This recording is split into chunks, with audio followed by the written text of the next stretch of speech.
Well, at your holiday celebrations, how many bottles open with a bang? It is that time of the year for sparkling wines, unique players in the wine and spirit industry.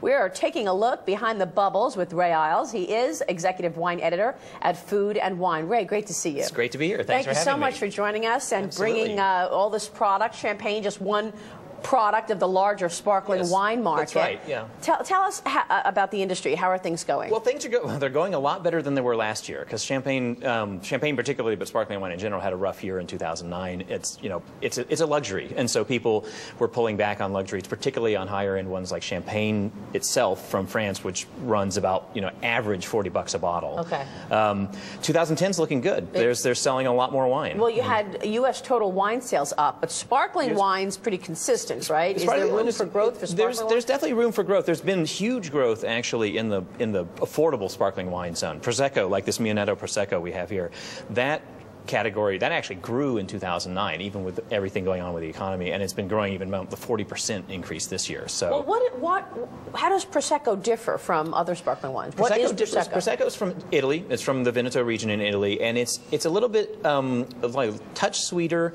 a little bit more sort of broader bubbles. It's a more casual kind of wine. It's not, it doesn't have the elegance and refinement, but it's a lot of fun. So this is one of the wines that we're tasting today, yes. And this is different price points. Walk us through what we have here. So Mianetto Prosecco Brut, that's about $12, $13 a bottle. You'll find variants across the country depending on the market, but that's it's $12, $13 a bottle. It's a fun, happy-go-lucky sparkling wine. It's great if you're doing mimosas or something like that. You don't have to worry about the fact that you're pouring orange juice into it and spending. Well, that's money. A good little strategy. Yeah. So, and then what we've got is an Argyle sparkling wine. This is from the Willamette Valley in Oregon. It's an American sparkling wine, which is a category that's usually a notch higher than Prosecco. This is about $26. There are others that are around $20. It's made in exactly the same way as Champagne, same grapes as Champagne. This is Chardonnay and Pinot Noir, but it's got a little bit. American sparkling wines tend to have a little more fruitiness. They're not quite as dry and sort of elegant as Champagne. They've got a little more sort of robustness.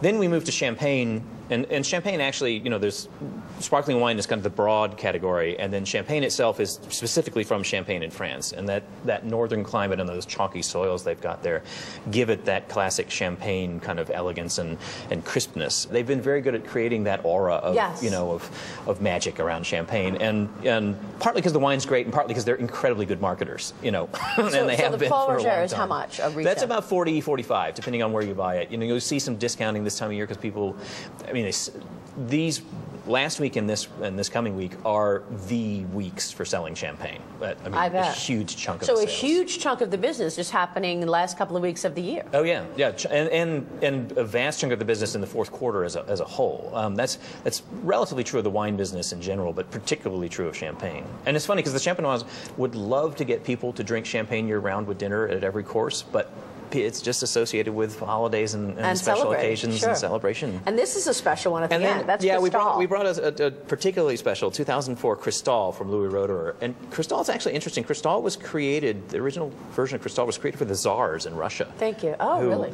Back in that era, when everything French was kind of the thing to have in Russia. And this is what's called a tete de cuvée. It's the top wine from a producer, in this case Roederer, and it's about $220 a bottle. Wow. Which is not a small expense, but is that the top Champagne? This is, this and Dom Perignon and Krug are kind of right up at the very top of the heap. And the nice thing about wines like this, the reason I poured it into a white wine glass, is that a Champagne like this actually has, so much aromatic complexity. It's more like drinking a great white wine that happens to have bubbles in it. And it can age the same way a great wine can age. You could put this in a cellar and keep it for 10, 20 years. I actually went to a Cristal vertical tasting going back to the 1970s, and the wines were just mind-blowing. Still bubbles, but, more and more complex over time. So is it better to age Cristal Champagne the way you would age wine? I think it really benefits from it. It's lovely right. You could take a sip. It's lovely right now. Cheers.